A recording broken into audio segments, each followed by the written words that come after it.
Hello, and welcome to Twin Peaking, where I showed my friend Jay my personal list of worst to best episodes of Twin Peaks, and she sees if she can figure out what the show is. If you're liking the show, please remember to like, comment, subscribe, and tell anyone you think might be interested. Also, please make sure to go follow my friend Jay at twitch.tv/JanuaryK. That's January K-A-Y. Without further ado, let's get into it. Hey Jay, how's it going? Good. How are you, Mac? Doing all right. It's been a while since we have not only done this, but hung out. Yes, it's Yes. true. It has So been a hot minute. I've been very excited about this. Though not particularly for this episode, though this episode has some stuff. Okay. What do you remember? Okay, let me look at my notes here. Oh, well, the notes aren't super helpful from the last episode because it was a completely different season. Right. Okay. I'm hoping it'll latest- get you back into the vibes of where we were at. Yeah. The last episode we saw of this season. Oh, my note page is like long. This one's a long note page. As every season 3 episode is, it feels like. Yeah. Feels like it. Oh, this is where, okay, the last episode that we saw from season 3 is when we first met Diane. And it was that episode. That's right, yeah. And then we watched an episode before that too, of the lead up before Diane shows up. Okay. Yeah, so okay, I remember vaguely what happened in those episodes. So All right. Dougie, poor Dougie. We're in the space. Yes, we're in the space. Gotcha. Yeah, part of why we are so delayed is because I've had a lot of dental work to do. I needed a root canal, as well as just the regular cleanings and all the checks up. And so that's kind of pushed stuff out. And then when I was ready, you were sick. Yes. And so it just hasn't worked out for us recently. Yeah, it has not. That said, I want to use that to pivot to promote something. Not sponsored, but so I found this from watching Smosh. Okay. Damien Haas was talking about it as a thing he takes for throat and to feel to improve the quality of his voice and to take care of it and stuff.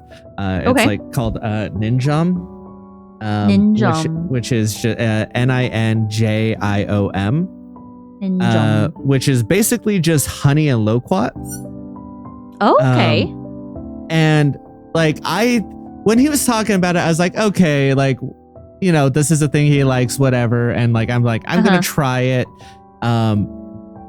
Holy fuck, is it good? Holy fuck.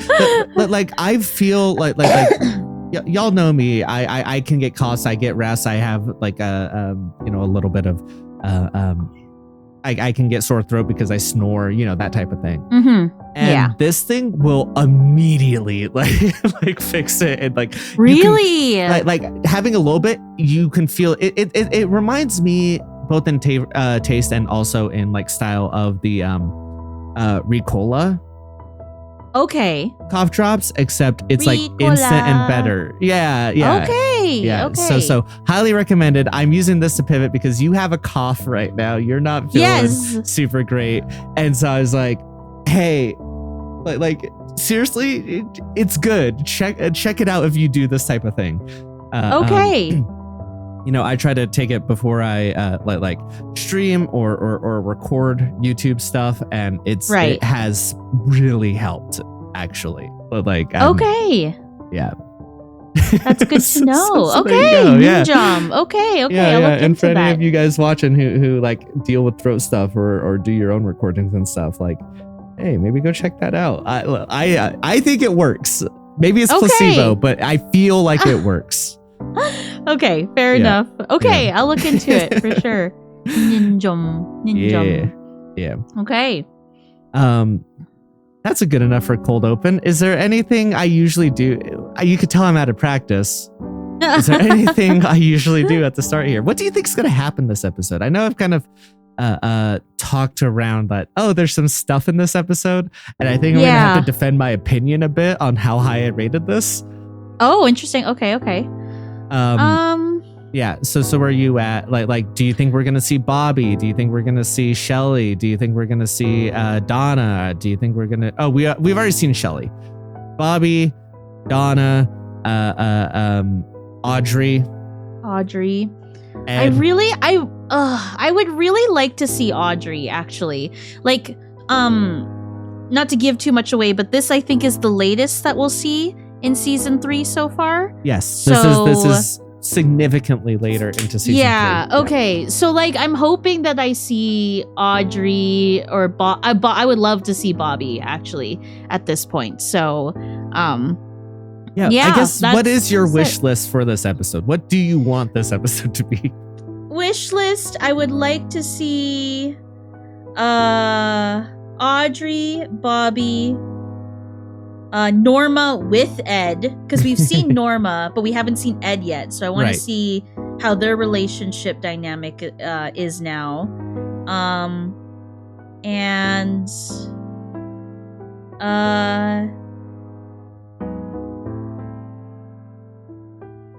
you know what? Put in the short man in there for funsies from the Red Room. The short man. To be fair, we've already seen him in season 3. We have? How come I don't remember? The tree with the gum? Oh yeah, in the tree, yeah. Yes, that is him. That's right. Yeah, okay. Yeah. Right.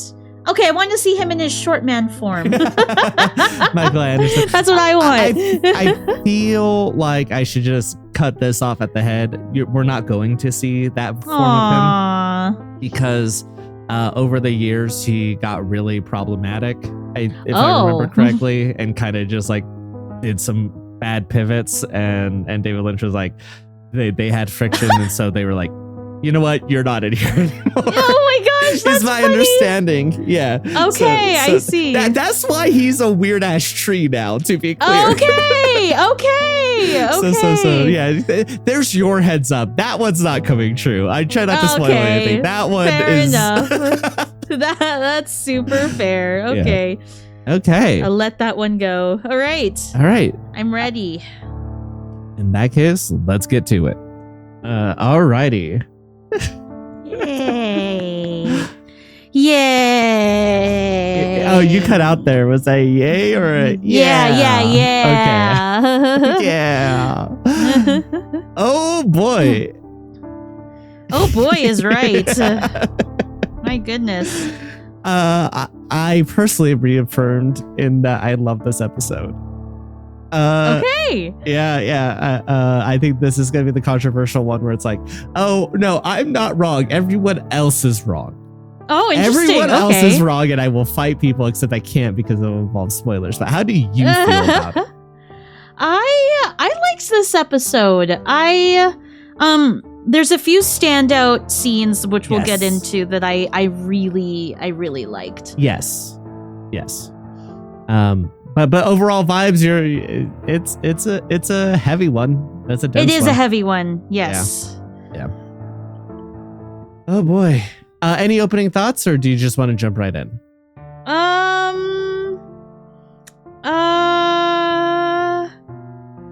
Oh, I didn't mention it before at the beginning, and I thought about it in the middle of the episode, but it's been a while since it happened, and like we talked about it, but I didn't bring it up on the podcast, so I guess I'll bring it up here. Right. I had dinner with a friend last week, and I didn't even prompt him. He just randomly, we were just talking about TV shows, and he mentioned that he was rewatching Twin Peaks and how it's his favorite show. And I told him, I have news for you. I told him, I was like, I'm watching Twin Peaks for the first time. And he goes, oh, what do you think of it? And I was like, wait a second. I'm watching it in this really fucked up way. Yeah.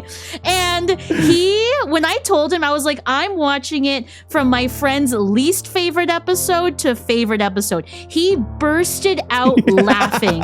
And he was like, that's a really cool way to watch Twin Peaks, actually. And so he gave you the 100 stamp of approval from his end of the way that I'm watching Twin Peaks. He was like, this is a really, really cool way to experience Twin Peaks for the first time.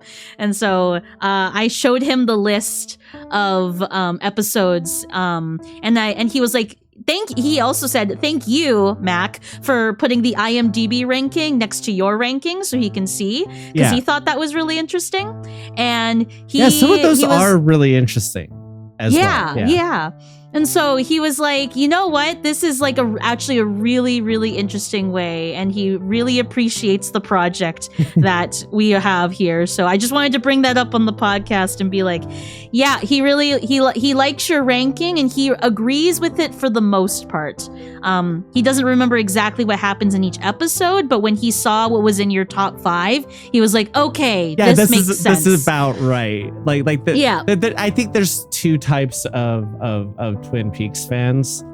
And that's the people who would put what I put in the top 5, and then there's the people who would put the stuff that I put in the lower top 10 in the top 5.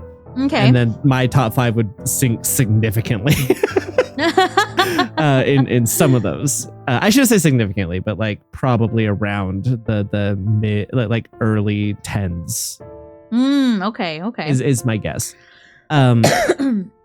So yeah, I would be really curious to see how your friend likes this episode. Okay, I can message him. I'll message him later. Okay, yeah, this is the controversial one, I believe. Okay, to put it into your to get it into your mindset. This is ranked number 42 on IMDb. Oh, really? It is the only season 3 episode that's in the bottom 10. Oh, interesting. It is. Okay. It is significantly. It's the lowest rated season 3 episode. Wow. Okay. Yeah. Okay. And not even close. Not even close. Wow. Yeah. Season episode 5 and 6 are 36 and 35. So like. It's a significant gap between them, you know. Wow, that is a really big gap. People think of this episode as like in the same range as they'd put the rest of like the bad parts of season 2. Wow. Okay, that's actually really interesting. Yeah. To put that in perspective. Okay. Yes. And so that's and you know, part of why I think the IMDb list is not entirely accurate between the two, and like I appreciate that they separate Twin Peaks and Twin Peaks: The Return, is because like a lot of the people rating it compared to like the old series versus the new one, like it is just completely different amounts of people, and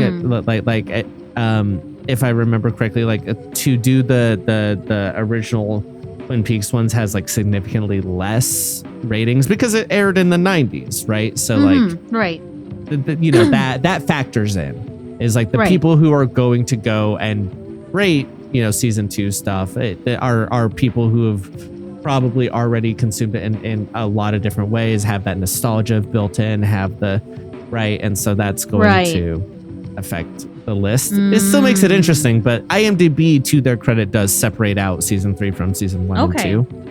I see. I had to put them together based off of their ratings individually of episodes separately. Right. They don't bunch them together. Right. Okay.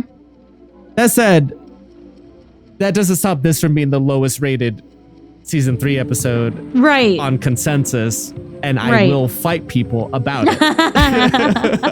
I'm ready. This episode. Yeah. I'm ready to hear your perspective on it. If it's okay with you, or maybe that's spoilers, but I want to know why people rated this so low, you know? I would say I'm that very curious. It's not spoilers for people watching this normally. It would be spoilers for you. For me to mention why I think it's rated so low. I see. Dang. Okay. But I guess I'm not going to know until later.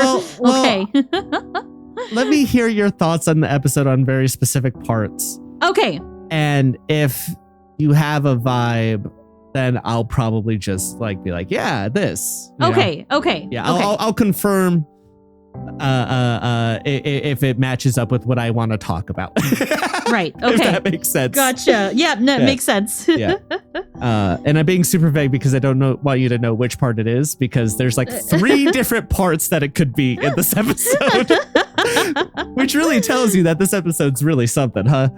Yes, it totally does. Yeah, and we start off strong with in a big lore dump. Like, this is the part where you can tell, like, Mark Frost is like, listen, we need to focus. Yeah.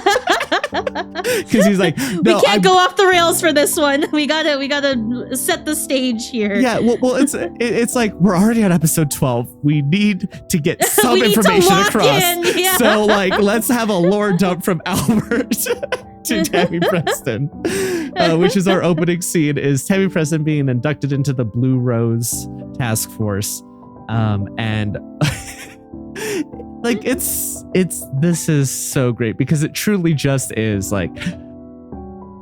It edges us at the start where it like like it's going to like they're gonna start talking, and then Gordon Cole like interrupts. He's like, now talk succinctly and don't make much noise. Like, he interrupts because he has his hearing aid turned on. But it's so funny, and it really does take a moment for Albert to start lore dropping about some shit. Yes. Yeah. Yes. And inducting Tammy Preston in.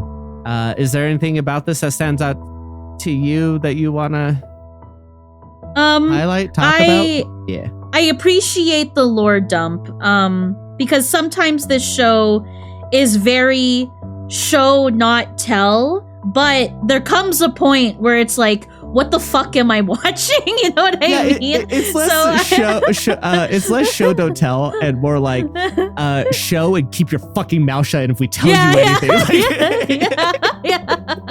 Exactly. Oh my gosh. So like, yeah, I appreciated the seriousness. I still like the playfulness of the scene though with Commissioner Gordon and Albert and the whole hearing aid thing. I like how the scene, you can tell that the scene takes a turn when they cheers and they take a sip after they say to Blue Rose. I think it's like to Blue Rose or something like that. Yeah. They take a sip and cheers. So that you can tell that there's like a shift in the attitude. Like, it's not funny anymore. Like, this is actually supposed to be a very serious scene. Yes. So yeah, I liked that. I like that play. Few different names brought up here that are very interesting. We have Philip Jeffries brought up here. We have Chet Desmond, a name we haven't heard in a very long time. Yeah. And Dale Cooper. Yeah. So that's interesting. Albert rightly points out, like, and out of all of these people, I'm the only one who hasn't gone missing. Yeah. And you're just like, yeah, that's tough. And like to one side of that, he's like, and that's why we're, hesitant to bring in new blood. Yeah. On one side, I'm like, I get that. But on the other side, it's like, well, then if all these people are going missing, clearly something is up. And you need more people looking into it than you two old fucks who have kind of seemingly stopped for a bit to go do actual FBI work. So I'm of two minds about that, because it's like, you don't want to feed people into a meat grinder, but at the same time, if people are getting ground up, you probably need to figure out why that's happening. Right. Yeah.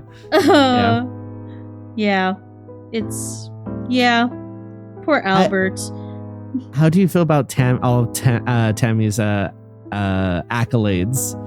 Top of her class at MIT and on the dean's list or whatever of her other school, and top of Quantico, and I think yes, she it's very clear that she's a very capable woman. I'm glad we get a little bit of that backstory, that she's not just a regular FBI agent, she actually has some buff to her. I appreciate that.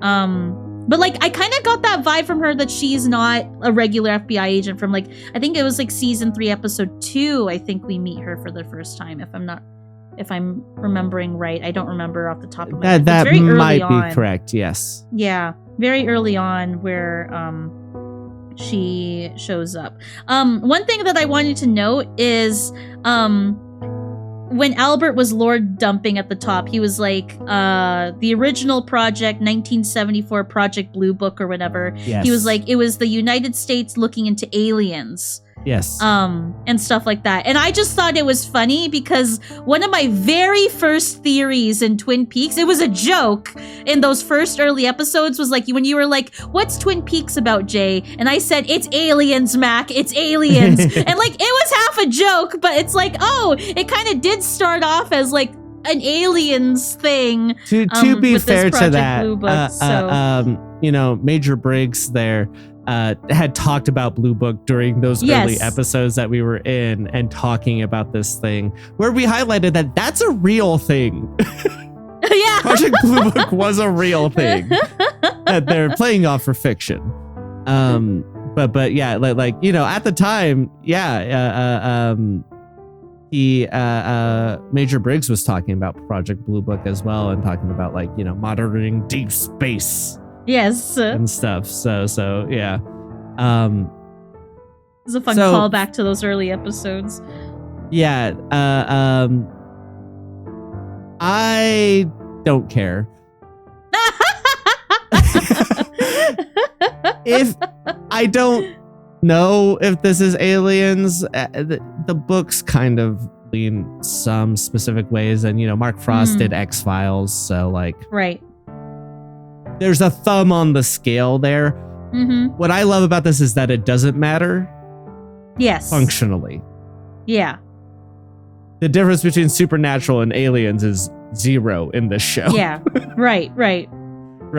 So it's not like, oh, it turns out it's aliens and it's tech. Like no, none of this is still tech. It's all still supernatural. It's all still, So my viewpoint on that is like, all right, yeah, great. If this is what you feel like it is, I don't think that the show actually even this is the closest the show gets to saying that it is or isn't this, and it's like, but they don't fucking know as characters, and I think it was a deliberate choice by the creators to make it not clear, right, because it doesn't matter. Right. They kind of shift vibes here when they start bringing Diane in as well, which is interesting. Yes. And they deputize her to allow her to be like, hey, you can find out what happened to Coop and you'll get some money. And we get again, just great sound design in this show all the time. But before his soundtrack, while we were getting the lore dump and while Tammy was being brought in, and it felt very good. And then during the Diane stuff, there was this ramping dark score going on. And then it finished up, and then she's like, "Let's rock," which is an important line. There's a lot of them in here in this episode. Remember that. Right. And that's the end of that scene. Yeah. A lot going on. I think we covered the important bits, unless there's something you have to bring up. One thing, it's reflected in a later scene, but I want to bring it up now. I thought it was interesting that the 3 FBI agents, so Albert, Tammy, and David Lynch, is on one side of the table. And when Diane comes in and she's on the other side, it's so clearly shot that she is so separate from those 3 agents. And when Albert brings the drink and she's like, I like it on the rocks, she drinks something else, while as the other 3 are drinking wine, red wine specifically.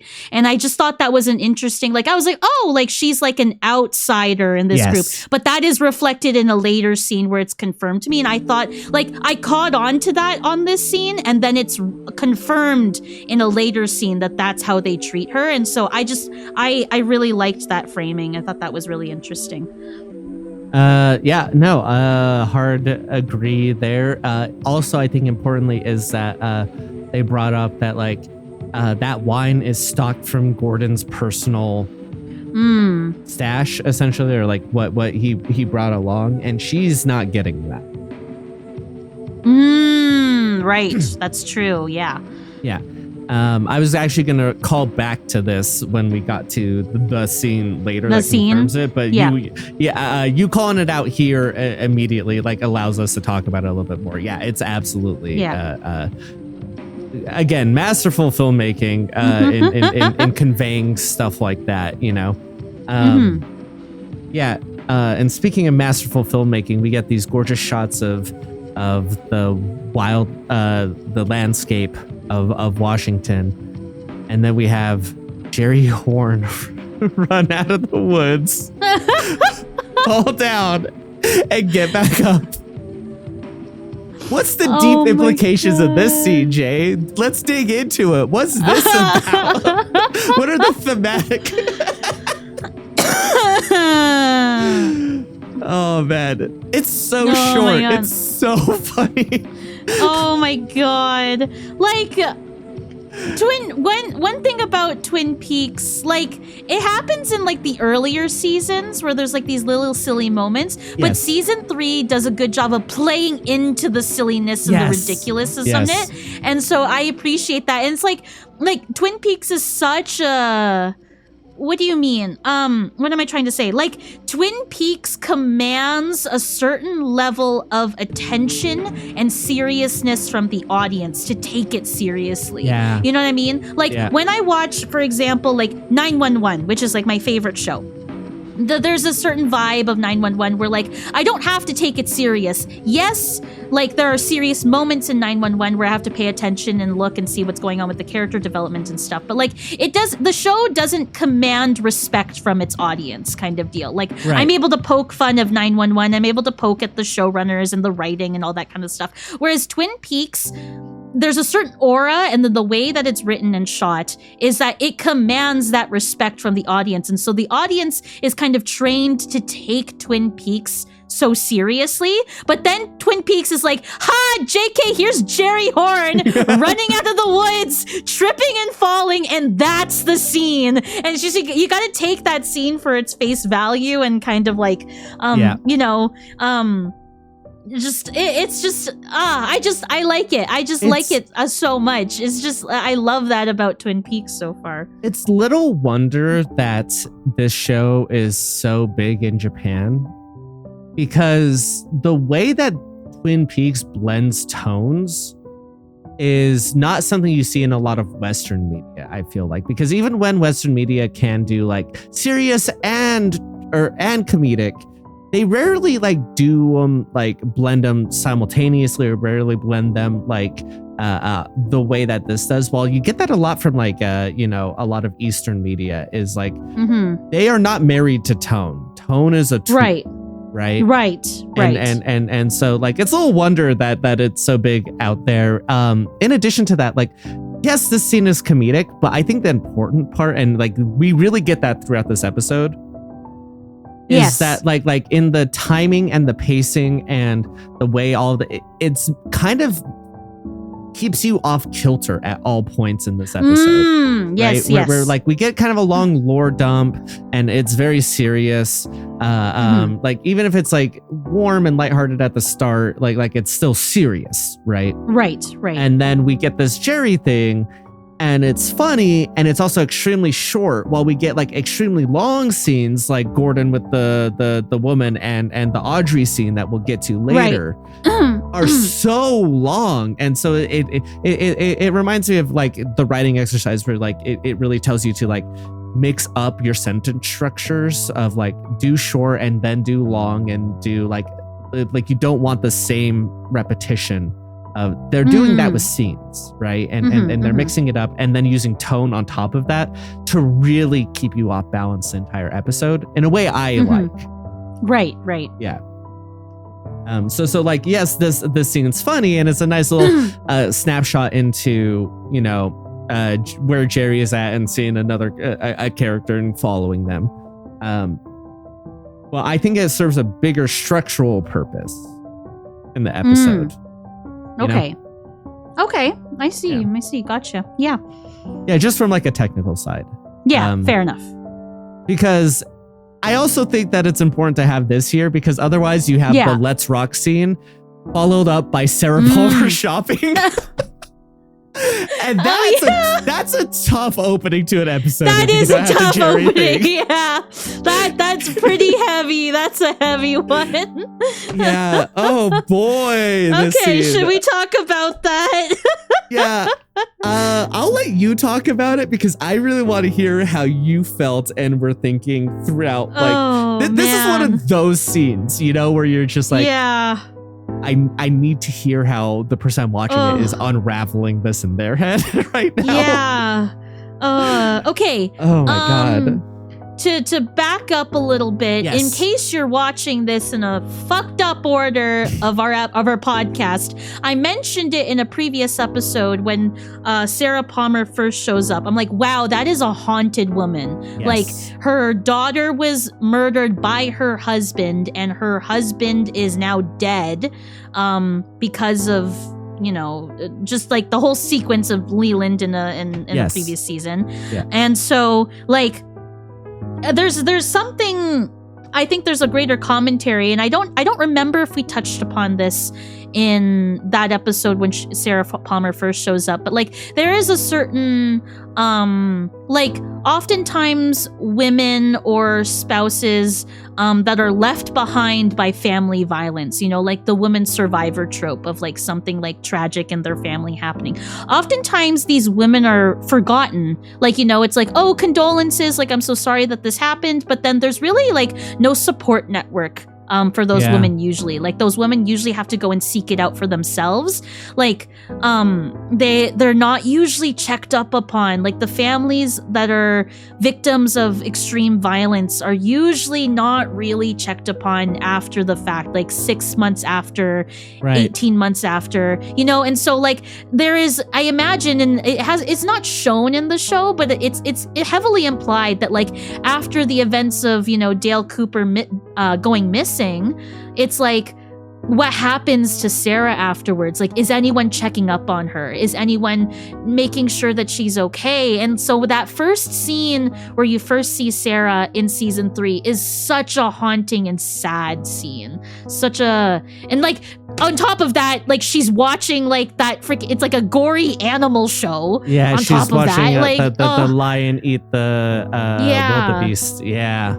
And so like that's tough. And so like I haven't seen her, like I don't know if she shows up in like a earlier episode from what we've seen here today, but like this is the first time I've seen her in the wild, like out, like trying to live her life. And so her in this grocery store, it's just so haunting. Like you can, and like Sarah, the actor who does Sarah Palmer, does such a good job. Yeah, she does such a good job of like portraying a broken woman. Like when I first saw her, and like in the reaction part of this episode, I'm like, oh my God, that's Sarah Palmer. Like, holy crap, like that it's so, and talk about range in this episode, because like we get another scene of her later and completely different performance in a way that's like really good.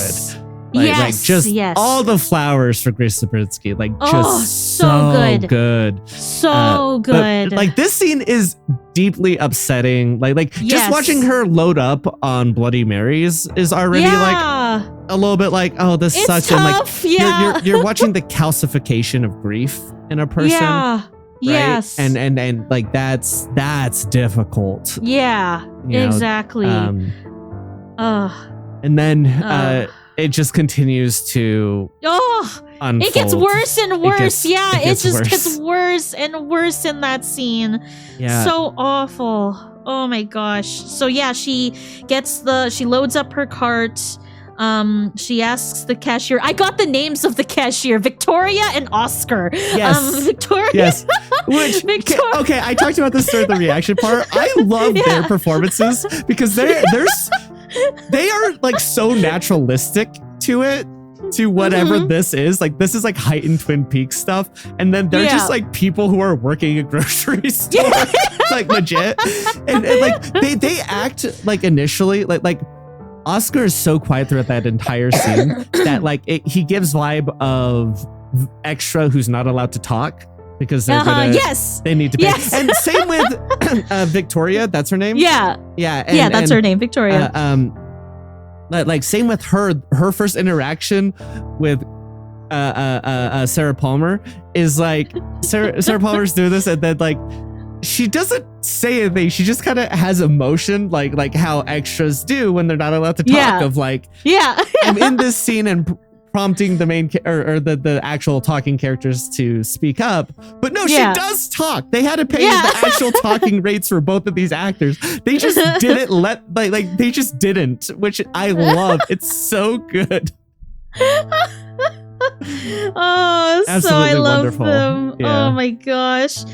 And then so Sarah sees the beef and turkey jerky behind Victoria and kind of Yes. has this moment of like what David Lynch does. Like for a brief second there, I thought freaking long-haired guy, can never remember his name, was gonna pop out of the beef jerky. Yeah, I thought Bob was gonna pop out of the beef jerky for a second because it's shot in that kind of like unsettling way where like Bob has shown up in those types of moments before. And so I was like, oh my god, Bob is coming out of the beef jerky. And then Well, Sarah so Palmer's like, yeah. Weirdly, there's a fan theory.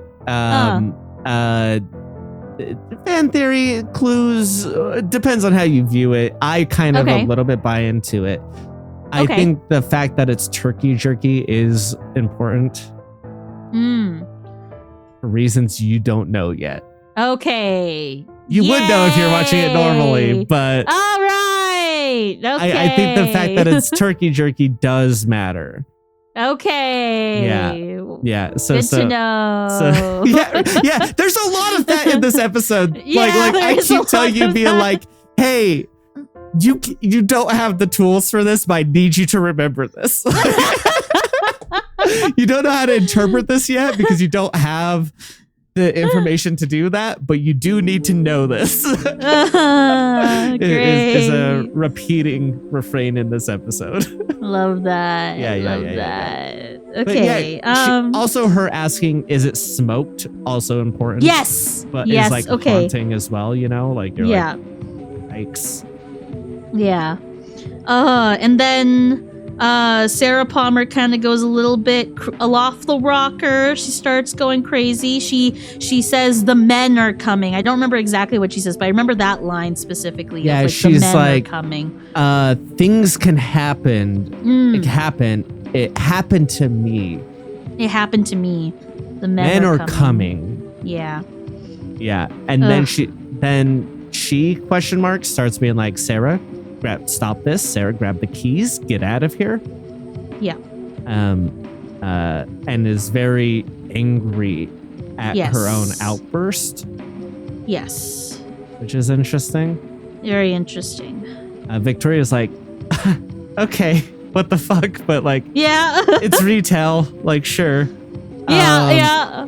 And Oscar, I love this boy. He's so funny. He's like, I know where she lives. Like, she has to be like an urban legend at this point. She like, has to be, yes. For these young kids, you know? Like, yes. They weren't alive when Laura Palmer, like, the murder happened, but like, that's reason enough that they would have heard. Yeah. Or like, if they were young, you know?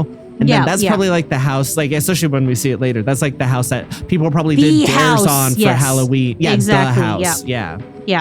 Yeah. And he's like, I know where she lives. I can go deliver it. Deliver these. Yeah. Like, because they're clearly like retail kids who don't know like what to do in this kind of situation. Yeah, because so, like, she just paid for it and then left it behind. And so it's like, that's what it is I guess at the end. Yeah. And he's like, I can do this? Or I can do this. I guess? Like, and he does this like a head tilt, like, can I? Like, yeah, like, should I? Like, can I do that? Am I allowed to? It Baby's first job, basically. It reminds me of like the first time where like when I was working at Sonic, and I was told to go deliver like the money to the bank and stuff. Yeah. And I'm like, oh, I'm gonna drive away from work on the clock and go do a different activity. Like, it feels weird the first time you do that. You're like, this isn't, you know, I'm not going away for lunch or whatever. It's not like a lunch break. It's like, I'm on the clock, I'm doing work, but I'm also driving and leaving. Like, it feels weird the first time you do that. It feels illegal. Yeah. Yeah, right. Exactly. And like, as you take forever, you're stuck in traffic, you're like, am I going to get in trouble for this? Am I rushing, or like, should I take my time? Like, what is the protocol here? You know? Yeah. It gives those vibes 100%. Yeah. Totally. Yeah. Yeah. Oh my gosh. Wonderful. Next scene. Yeah. She. So from here we go to another. This one's sweeter, but kind of upsetting in the undertone of it.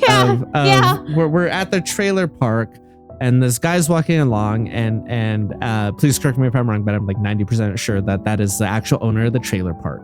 Okay. In this scene, and he's walking along with the K in it, and Harry Dean Stanton comes out, who we know is the guy who's in charge of this trailer park, the old man who saw the kid get hit, and all of that. He walks out and is like, "Hey, you going to go sell your blood?" And guy's like, "Yeah." And then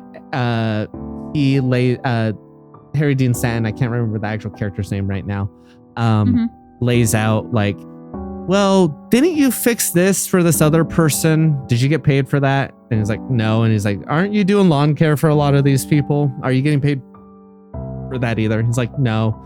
And like, you know, very clearly a sweet guy or whatever. And he's like, all right, well, here's $50 for the work you've done, and don't pay rent this month. You're good. And if you need to sell blood to make your rent, come talk to me. We'll work it out. Like, I don't want you selling your blood. It's like it's important for people to donate blood if they can, and he even makes this distinction, but like, they need blood and it's important that people do that, but to sell it, you're selling your lifeblood to what? Make rent? To you know, and he really doesn't like that, and so he's like, I will make sure that doesn't happen. Yeah. There's some undertones to this scene for sure that we can definitely dive into. Yeah. But it's a very go for it. It's a tough scene. It's such a tough scene too. Like that speaks to like greater society right now. Like people right now are donating blood / donating plasma because plasma pays more to make rent in a lot of these places. Like that's like you know, on YouTube where it's like 15 ways to make extra money as a side hustle, and like usually on those lists it's donate plasma, you know, every 2 weeks you make X amount of money, like it takes like a couple hours. And it's just like, that's so weird that it's normalized in society. Like, yes, people do need plasma. Yes, there is a medical need for greater populations to donate blood. But there is a very weird line where it's like, yes, it's necessary for medical reasons, but it's a weird exchange of like, these, like, a lot of people need to do that to live right now in society. Well, it's exploitative. And that's kind of fucked up. It is exploitative. Because it takes advantage of the less well off. It you know, donating is important, but like to sell your life essence, to eat, to have a house over your head, to get by is incredibly fucked up. You know, and to a degree you can't remove that incentive, because then you know, the people who need blood and plasma like won't be able to it's get hard it. To come across. Yeah, exactly. Which I think also speaks to a spirit of, you know, fuck you, got mine. Yeah. But yeah, it's it points out a huge problem that Yeah. is in culture, and It's like sad. it's really interesting to just have that in this episode. Yeah. Mm-hmm. But people, I'm not the first one to point this out. People really talk about how like this, being filmed in 2014 was really tapping into something in American culture in particular that we've seen get worse and mutate. But like there was something in American culture at that time that was this kind of thing that the show really kind of taps into, which is really interesting. Yeah. And this is just, another part of that. Right. Yeah. Yeah. It's tough. I really like that character, the trailer park landlord guy character. Yeah. He's I'm glad that he's playing more of a part in here, because I think you've seen him a little bit in Missing Pieces, like for a scene. Maybe. Okay. Or he may not have even been in Missing Pieces. But like that's where he was introduced. But like I'm glad he has a more of a part here. Yeah. I also think that like in a thematic way that kind of like talk about almost like putting the cart before the horse style thing of like you're selling your blood to make rent is like kind of almost a thematic thing in here of like, oh, people doing stuff that is they're doing that in order to survive or whatever, but it is putting the cart before the horse, right? Like of what we're doing. And that feels like kind of a thematic through line a little bit as well, Yeah. Then another scene that is important for you to remember, very minor, very similar to the Jerry scene. And also you don't know why this is important. It's just really funny. And cute. Dougie. We get this is the only scene we have in Vegas this is the episode. only Dougie scene. Yeah, you're right. Which is important for a reason. Like literally this is the only scene we get Kyle MacLachlan in. Yeah, you're right. I think this scene's only in there so it can end with starring Kyle MacLachlan. In the credits. So Dougie's led outside by his son. His son positions him, walks away, and then goes to play catch and throws the ball at him, and it hits him in the shoulder and falls down. And then he just kind of goes and looks at it. And that's the scene. Oh my gosh, Dougie. I love Dougie. Yeah, so the man. Initially watching this, I'm sure you thought it was just like a nice, fun cutaway similar to the Jerry thing. Yeah. What are your feelings as I tell you, remember this is important? I don't know what to take of it. Like that's what's crazy is like, what the fuck am I supposed to take away from this scene, Mac? Like, what am I doing here? I don't know. I will remember it. It's just, okay, sure. Right. All right, yeah, fine. Yeah, sure, I'll remember this. Fine. Whatever, man. At this point, whatever, dude. Oh my god. Oh man. It's important for you're kind of caught on to the thing that it's important for, but then we get back to Sarah and Hawk. Hawk pulls up to the house, which I was talking about it before, like during the reaction, and I've been thinking about this. Like, it feels like there's like the trope of the haunted house, right? and like a lot of times of like haunted houses and stuff. Like you think of like what is it, like a Haunting of Hill Manor or something like that? Yeah, and why whatever. Like you think of that as haunted house, right? Mm-hmm.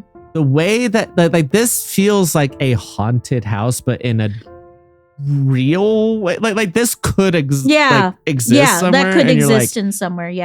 and it's upsetting in a way that like sometimes a lot of the horror haunted houses like don't. Like it's so interesting. Like Yeah. it just feel the vibes are bad, man.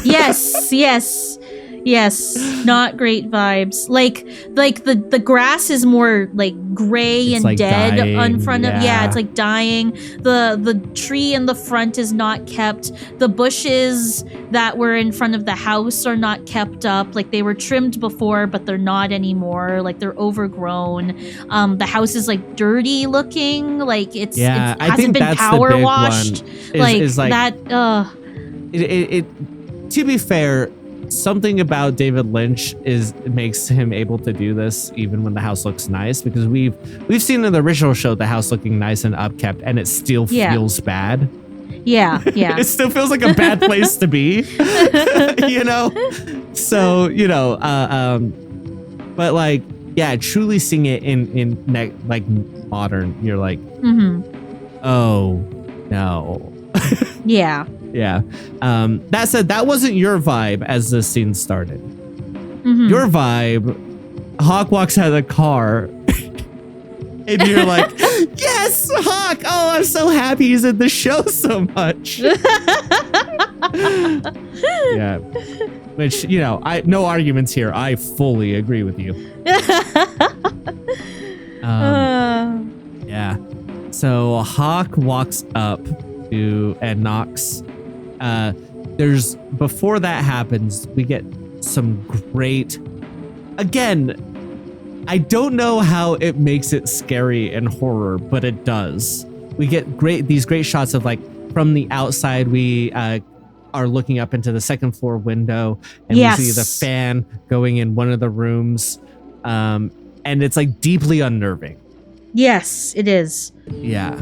And then like after Hawk knocks on the door, we get a cutaway to the like another unnerving shot of the fan going. And you know, I'm partially highlighting it because these are great shots and very scary. I'm also highlighting it because there is a theory about the fan stuff. Okay. That I think I can tell you because I don't think it involves spoilers. Okay. Because we've seen the fan be on a few different times. There was like famously the one where Sarah Palmer's running down the stairs after going to find like in that we've seen cut away to before. And then there you haven't seen where that's originally from yet though, but we've seen it referenced before. I think in Missing Pieces we got a cut of it, maybe not but we've seen it. And then the fan being on is like a running motif for when bad shit's in the house. Interesting. Okay. Yeah. So yeah, there's that. And so Hawk knocks on the door. Sarah eventually answers, and oh boy, why don't you take us through the rest of this scene? Oh man. So Sarah answers the door and she's like, I don't remember how she greets Hawk, but it's very like Hawk. Yes, Hawk. And it's very like if I were to describe like if I were to write this scene in a book, it'd be like Sarah Palmer opens the door, her mouth is in a very thin line. Like she has like this look on her face that's very like the way that the actor positions her mouth in particular is like very like brunt, like tough, like she talks like a about very moving like her teeth the entire scene. Exactly, yes. And it's very unsettling, and it's very like there's clear that there is like a bitter something there, like I don't want to say evil, but like it's very like she's so jaded by police, honestly understandable because like what she went through, and just very like I don't know, it's just something that the way that the actor like the way that she portrays like a very like thick emotion when interacting with Hawk is so excellent. It's very like that is an angry, bitter woman consumed by something within her. And so she says to Hawk, like, I don't know what came over me when she's like, I'm assuming you're here because of what happened at the grocery store. And Hawk goes very gently, yes, I did hear about that, what happened. Which assumes that Oscar was like, maybe we should do a welfare check on her. Well, I'll like, get into my thoughts about that. Okay. When we get to it. But to be clear, Hawk initially opens up by being like, hey, we're investigating a case. Like we've reopened some stuff and it made me think of you. So I wanted to check up. And she's like, no, you're actually here about what happened at the grocery store. He's like, well, I did hear about that, yes. And so like, unsure whether Hawk is actually like following up with her or whether it's like under false pretenses. Hawk being just trying Hawk, to, right. Like is he actually following up with her or is it like kind of false pretenses of seeing what the hell's going on, right? Yeah. My headcanon is that Oscar called for a welfare check and Hawk was like, well, I was gonna talk with her anyway, so this is a good excuse to try and see her. That's my headcanon. Okay. I'll get into my headcanon in a second. We'll get there. Please continue. So then she goes like, you're really here about what happened at the grocery store. Hawk says, I did hear what happened. And Sarah Palmer is very like, I don't know what came over me. Like it happened. There we go. Yeah. I'm fine, basically. Yep. And Hawk says, well, if you need anything at all, literally anything at all, like, please tell me. And she's like, okay, bye. Basically. Well, importantly, we get a rattling inside the house. Yes, in the kitchen. Yes. She says it's in the kitchen. Well, because Hawk's like, is there somebody in there with you? Mm-hmm. And she's like, no, it's just something in the kitchen. Something in the kitchen. Hey, very unsettling. Hey, very what unsettling. the fuck? Yeah. Hey, what the fuck, Sarah? What does that mean? Yeah.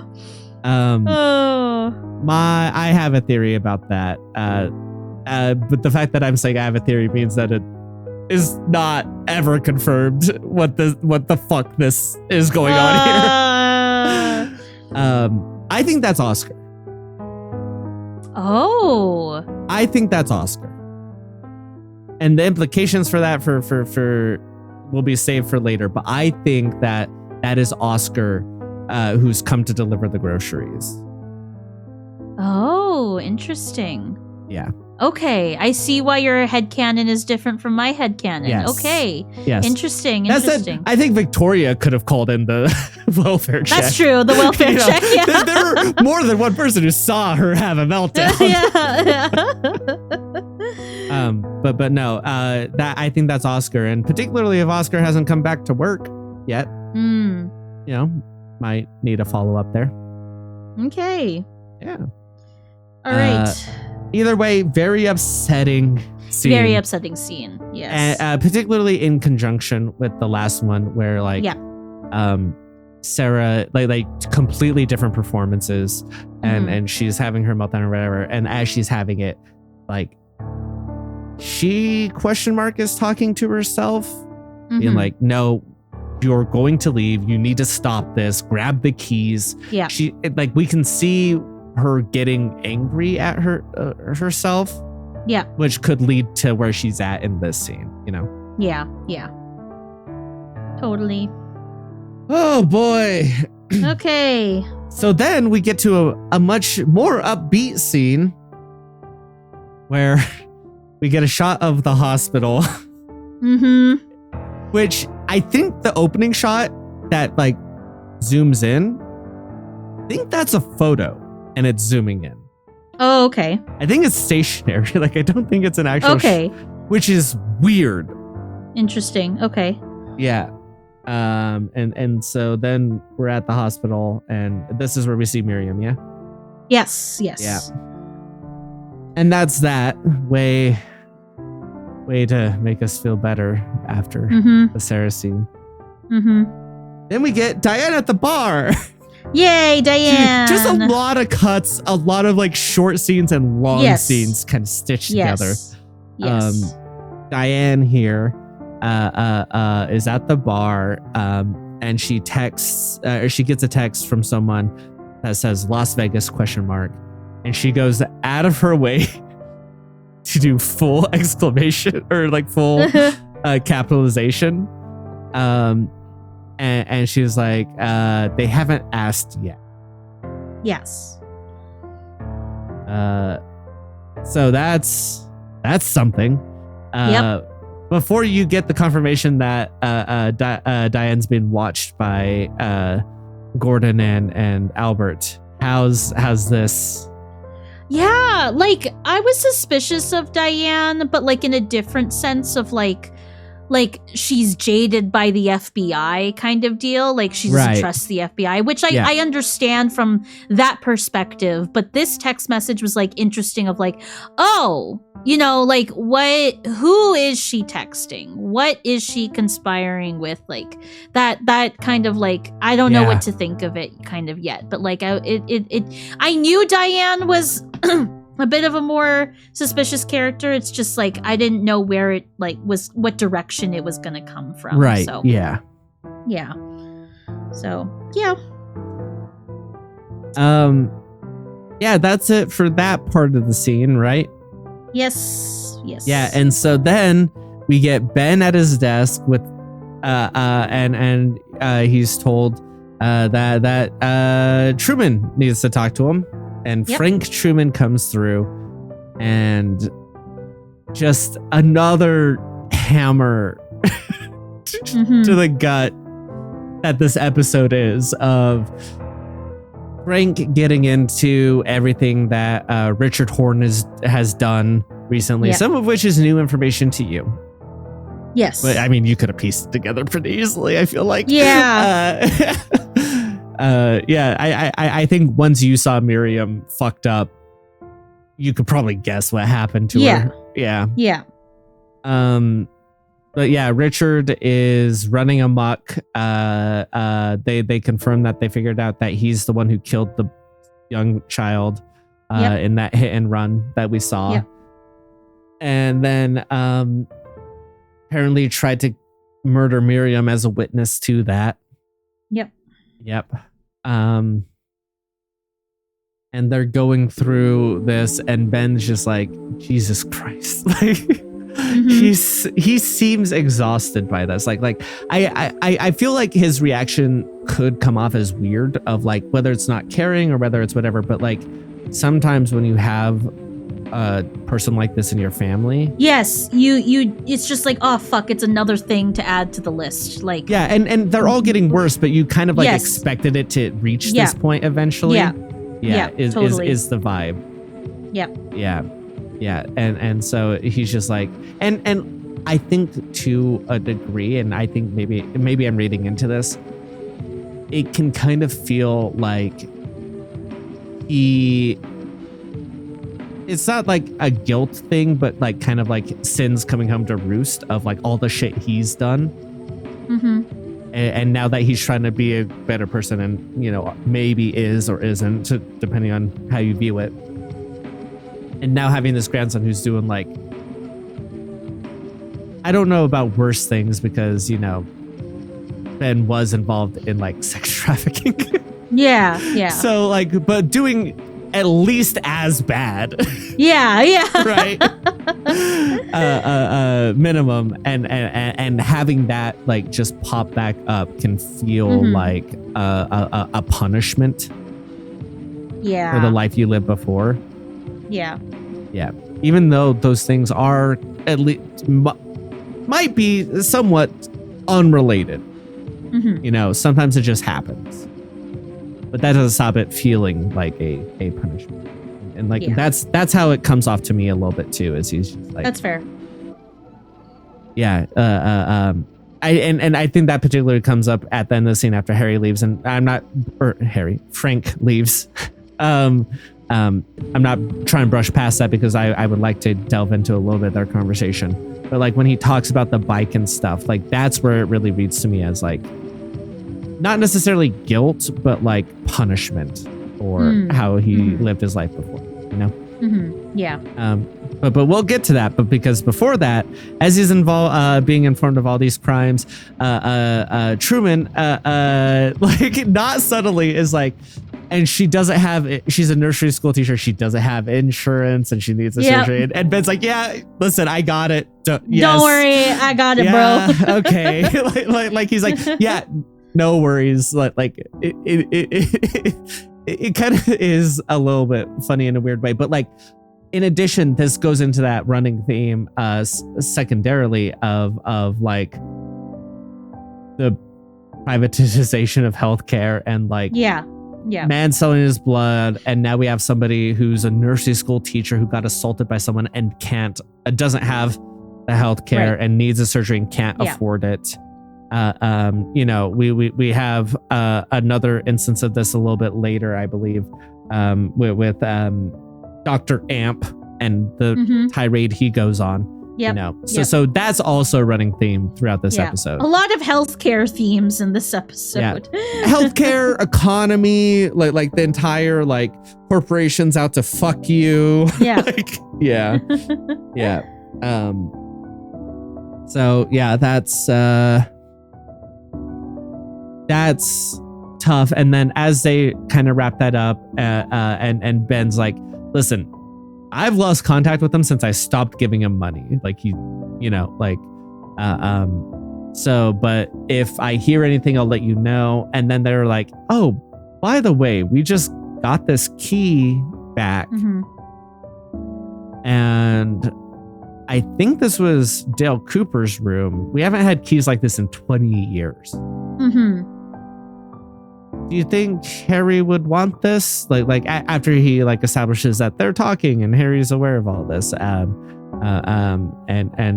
Frank's like, yeah, I think he would, you know. And so they hand over the key, which is kind of in a sweet moment, you know. And that's when Frank leaves. Yeah.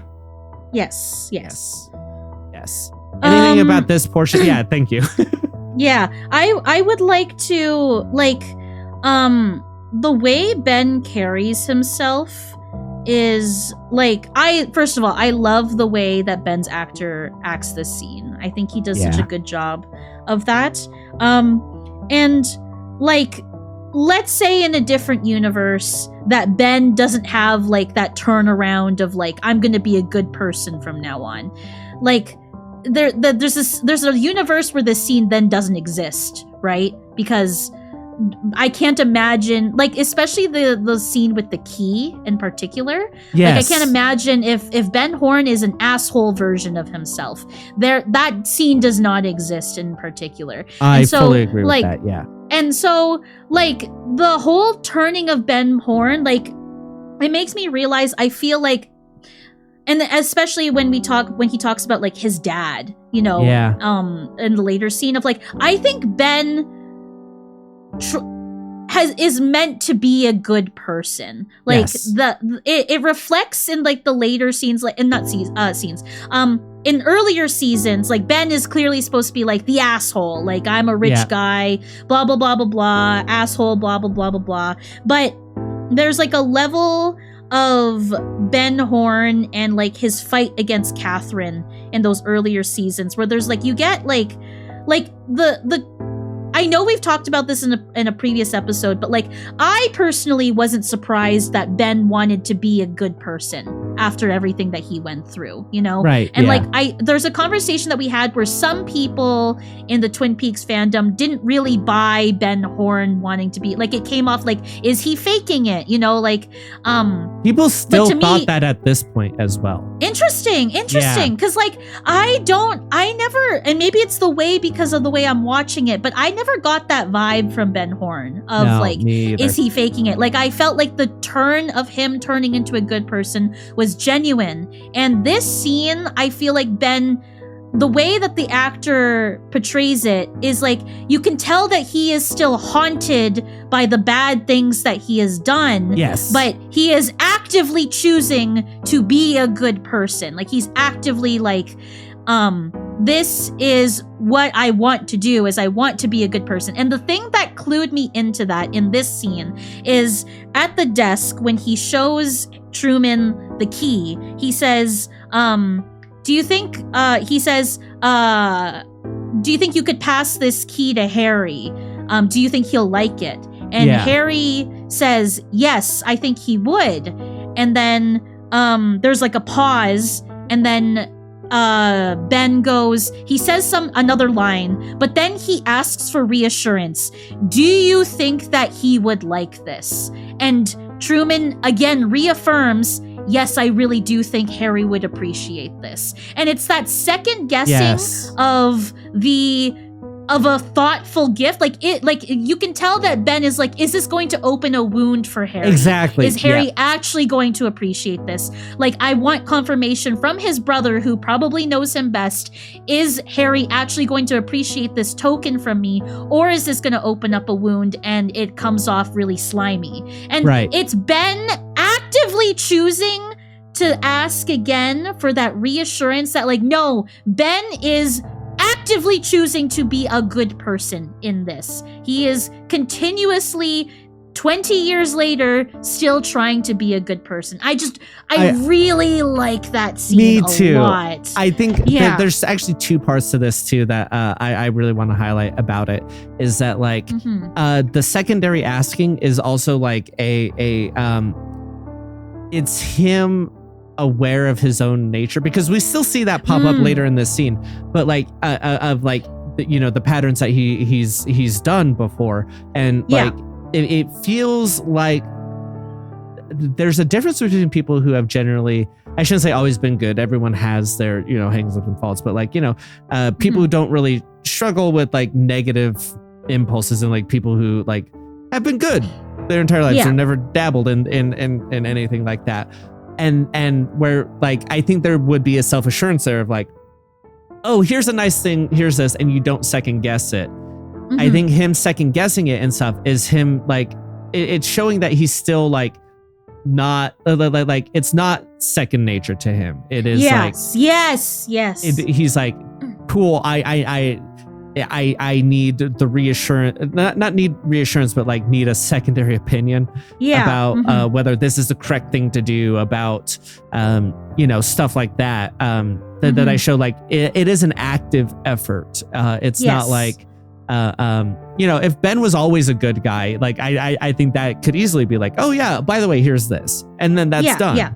But because he hasn't been, he has to like be like, yes, do you really think this, right? Yes. Which I really appreciate in this part of the scene as well.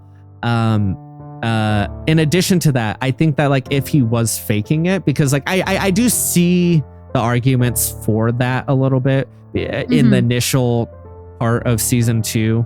Where it's like, you could see that maybe he's that way, but like it could also be that he just doesn't know how to be a good person and is trying to figure that out, which is where we end up falling on our opinions of Ben. But I do understand in the first run, people questioning it, right? Especially with the melodramatic nature of Twin Peaks in that season. It's like, oh, the reveal is going to be that he didn't mean it, right? Like, it is easily a soap opera like thing, Right. But this goes to show that that's not really how that played out in his life. But if he was faking it, I don't think he offers that key in the first place. Yes, right. I agree. I think that slimy Ben would still pay for the medical stuff because he has always been concerned with how he's viewed. Yes, correct. So I think he would still pay for the medical stuff. I don't necessarily think that counts as a tick in his like, has he been, is he trying to, or like, redemption's always weird, but is he trying to be a better person? I don't think that necessarily falls into that tick, or it doesn't tick into that list, but him offering the key does, and him following up shows that he's on, like, it's something he's still learning about. Yeah, totally. Exactly. Boy, like that made me more emotional about this scene than I expected to get, us talking about his growth and the way he's following up and like actually asking after Harry and seeing if he'd actually like it. Afterwards, we get Beverly coming back in, and Yep. he's like, my grandson killed a kid Yeah. and is on the run, and then starts talking about how he didn't have a dad. Yeah.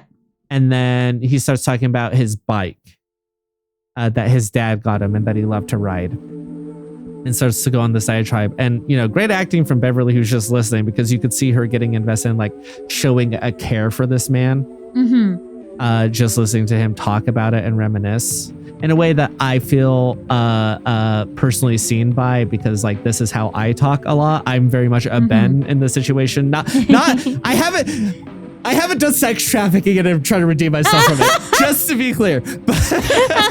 Not that part of Ben. Not that part of it. But the way I talk about my life and the way I talk about, like, memories and, like, the way they tie in, like, I don't necessarily connect things in a way that's, like, a big reason why I love David Lynch and the big reason I love Kojima and stuff is that they're not always, like, narratively the most tied together. They are tied together thematically.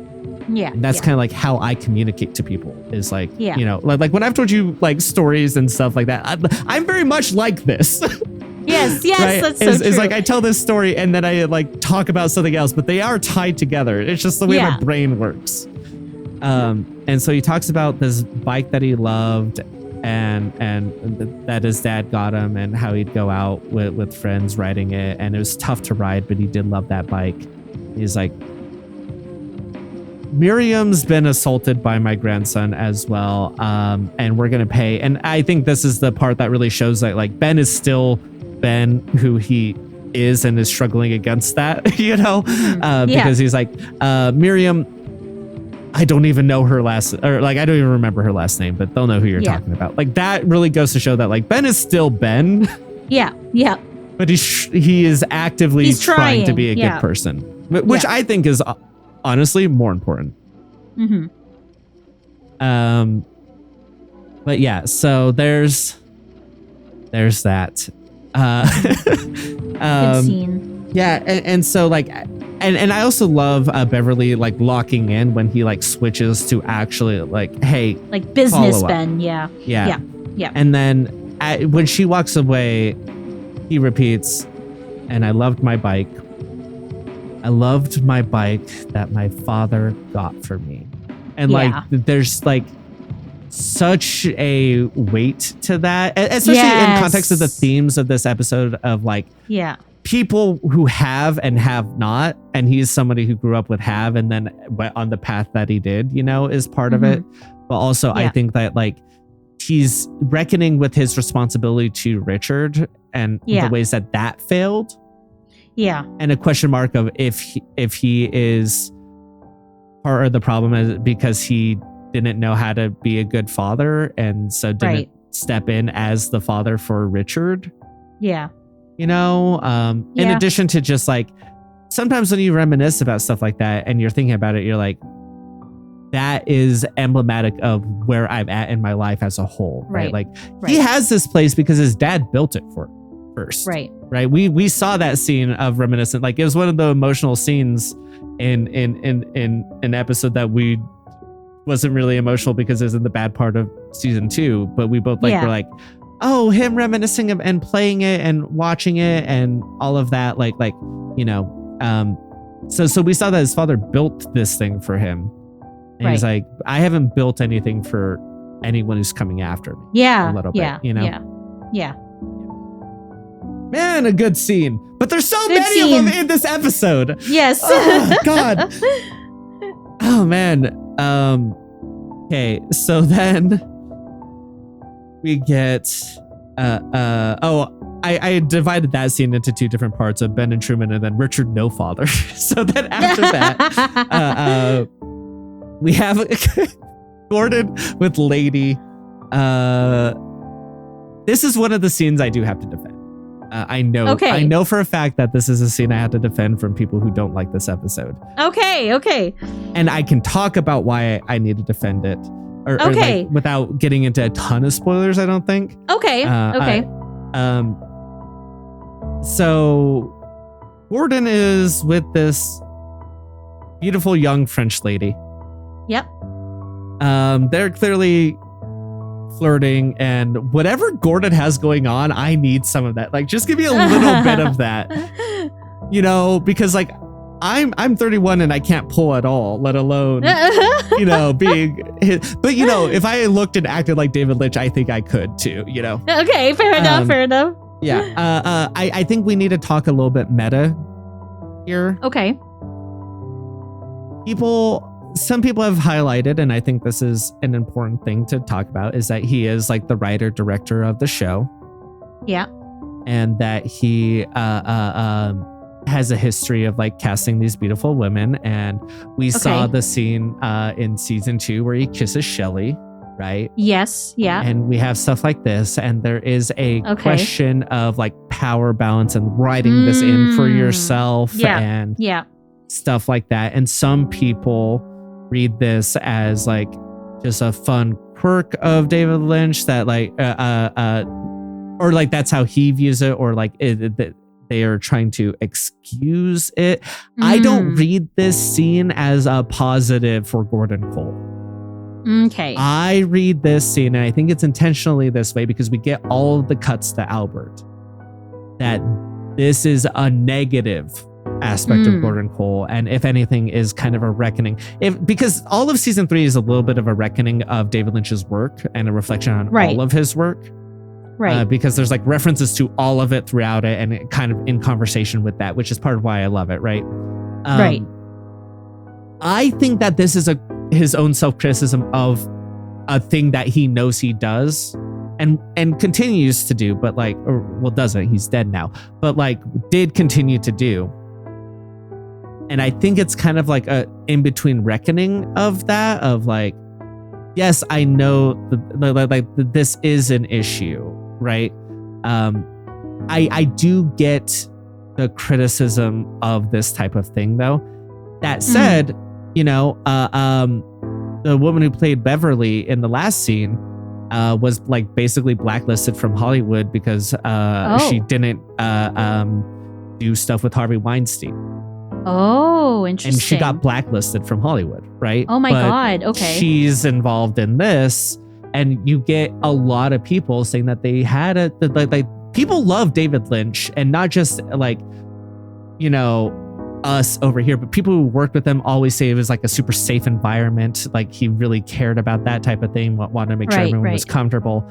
So like it kind of falls into this weird space that way. That said, you know, there are negative aspects of his portrayal of women in media, you know, like, so you're like, that sucks. You know, it's kind of this in between thing, but like, I think that this is kind of a self-reckoning of him doing that a little bit. Okay. It's played for comedy, yes, but I don't think it's saying, hey, this is a great thing he's doing. Okay. Because Albert is doing. I see. And he's judging, and Albert's judging. Absolutely. Like Albert's the audience. Gotcha. Exactly. I see. Is how I read that scene. That said, I understand people who don't like it for those reasons. There's other people who don't like it for different reasons, and I'm going to fight you. Okay. So here we go. I think this scene is important for where the story is going.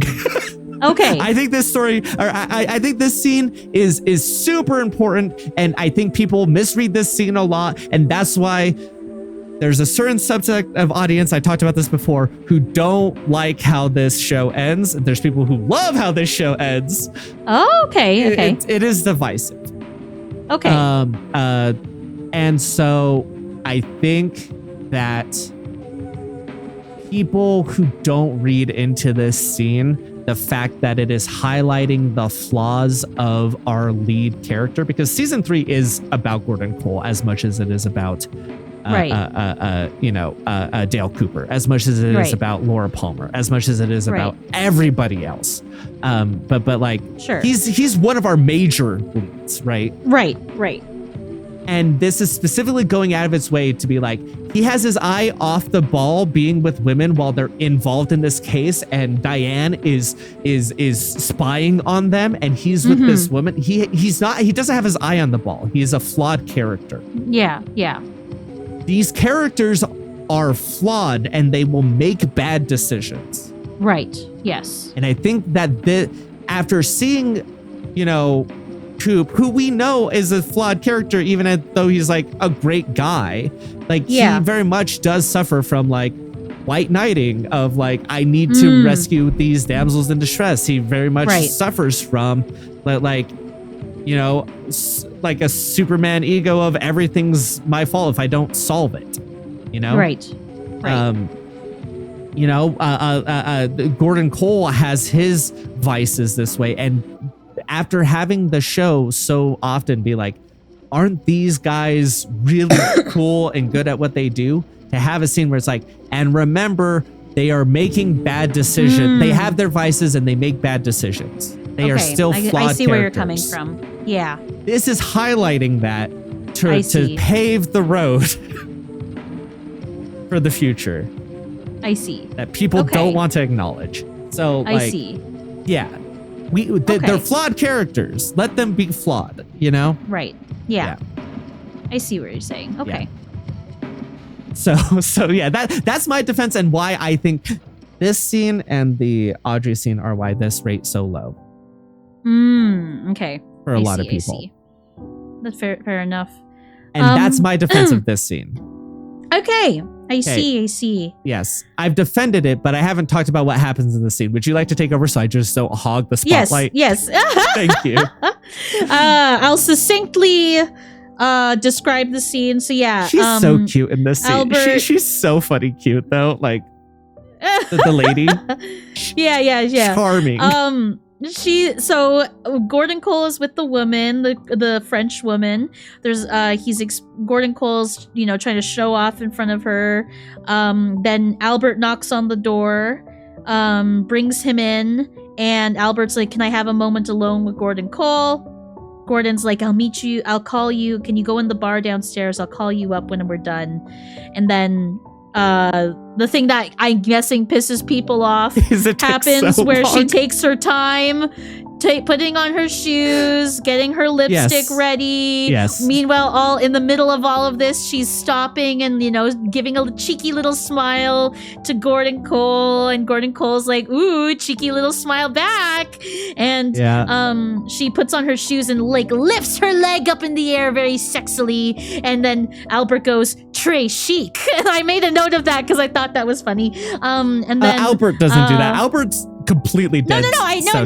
That Gordon Cole says that. Gordon Cole says, I was correcting that because I think importantly, Albert says nothing and is just looking disapproving the entire time. The entire time. And then finally she takes her leave and Gordon Cole walks her to the door like a gentleman. And then Gordon Cole, is like, "Okay, Albert, what is it?" Albert goes... Well, also before that, because I don't want to skip over it. She's like, Gordon Cole doesn't say, "Okay, Albert, what is it?" Gordon Cole goes, "She's here visiting her aunt who has a turnip farm and her daughter's gone missing. And I told her she'll turn up eventually." Oh my gosh, yeah, that's right. Dead silent. And then she's like, "Yeah, she didn't get it either. She's French, so it doesn't translate." Oh my god! And it just stays. It's so silent for so long. It's very silent for a couple of long minutes. Yeah. Albert's so sick of his boss. Like it's so. Yes, funny. Albert's very sick of it. It shows the funny dynamic of between the two. Yeah. When Albert's so sick of his shit.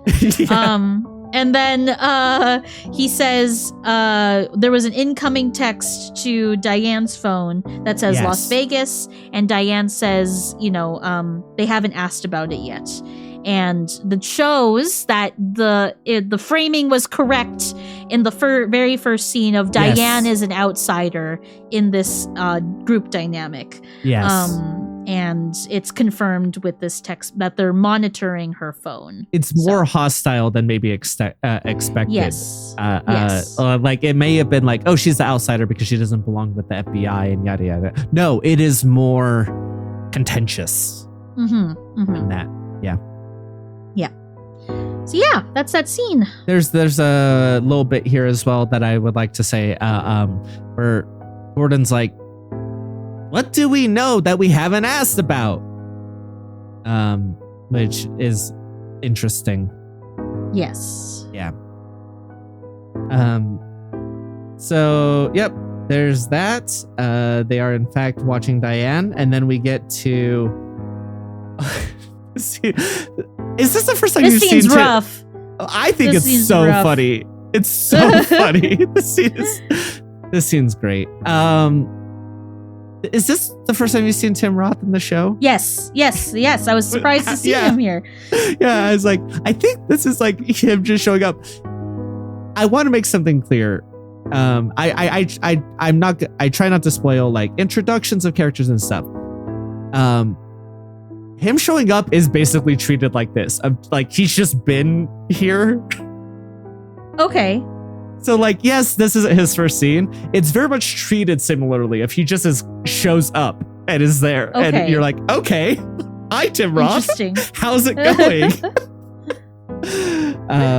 Yeah, so they're talking. And we have met oh my god, what's her name?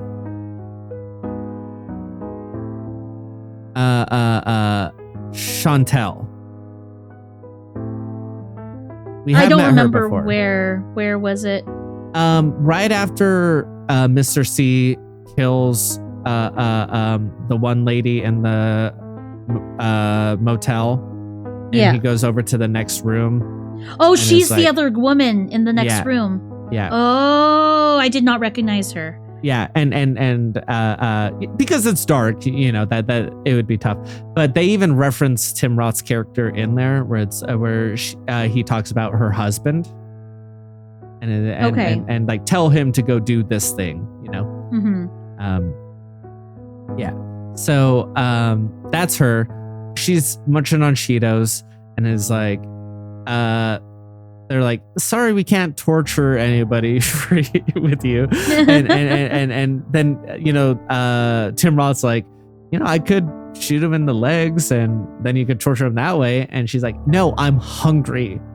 There's a Wendy's a little bit farther back. We could go to Wendy's, you know, like just really wanting food. And so then the warden from the jail shows up and gets out of the car. Oh, that's the warden. Yes. I did not. I couldn't see his face. I only saw the back of his head. Okay. Oops, sorry. I guess spoilers? Question mark. That is the warden. Yes. Okay. And he gets out of the car, and Tim Roth shoots him, and he's still alive, and then shoots him in the head, and then the kid comes out.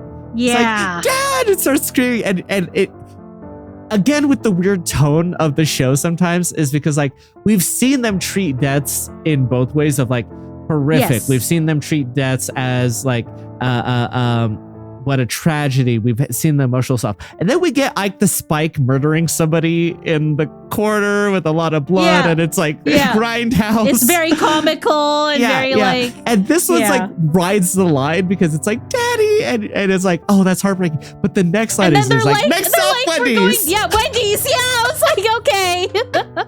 And I think that line turns out comedic because it's like, oh my God. And they're like, yeah, Wendy's. And you're like, okay, yeah. Like, I guess that is the life for these people, hey? Yeah. Oh my God. So funny. So funny. I love Tim Roth, man. He's so good. Yes. So then we cut to a trailer in the woods. And we've seen this enough times that we know what's about to happen. Yep. And it's Dr. M doing the vamp for liberty and justice. It is a different rant this time, but it's cut in with the same commercials, which is the timing for the first part makes it seem exactly the same. And I'm pretty sure they're using the exact same shots of Nadine watching it. It looks like the same shots. That's what I was about to say. It looks Yeah. the same. which is interesting and throws stuff into timeline weirdness. But then he goes off on a different rant this time after the advertisement, which again is so good. Ad as a joke is so perfect. But yeah, he goes off on how our politicians are being bought by corporate people for like not even for that much, like for the price of betraying their constituents and stuff. The corporations are getting a real good deal. Like it's not even that much money to turn somebody into a horrible person, you know? Right. And goes off on it, and then how the politicians will then turn around and help the corporations get away with screwing us over. And again, running on the themes of this episode a bit. Just really driving that home. I love the Dr. M stuff because it's so interesting, because it's set up to be like a right-wing parody almost of like man in the woods doing naturalistic stuff and running a grift about a shovel. Except it's not really a grift because he is like selling a shovel and is like, it's not magical, it's thematic. Like, yeah. You know, to be fair to him, he's like, it's merch, but it's not like important. And the book makes that even more clear. But he'll be talking but when he starts talking about the stuff, it's all very progressive bent. Yes, like, yeah. They're putting chemicals in our food, and that's particularly relevant for American people. USA American people, I should clarify.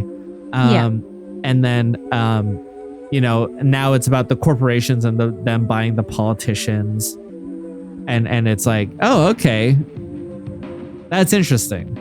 You know, everything about his setup screams that he's gonna be talking about the water turned the freaking frogs gay.